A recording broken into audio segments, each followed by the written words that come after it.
Hello everyone and welcome back to another video, Pro Gameplay Classic. In this video, I'm going to show you how to turn off the sounds within the Fall Guys game. So let's get started right away.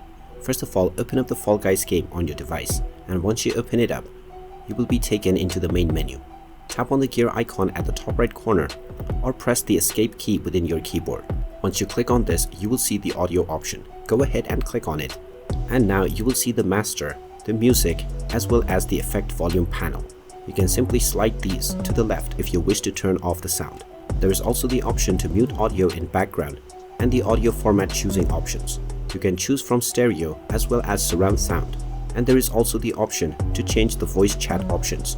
After changing your desired setting, you can simply go back from this page. And now the sounds will be turned off within the game. And there you have it. That is how easy it is to turn off the sounds within the Fall Guys game. If you find this video helpful, make sure you hit that like button and subscribe to our channel if you haven't done so already. Also ring that notification bell to never miss another update from us. Thank you for watching, and I will see you again in the next video.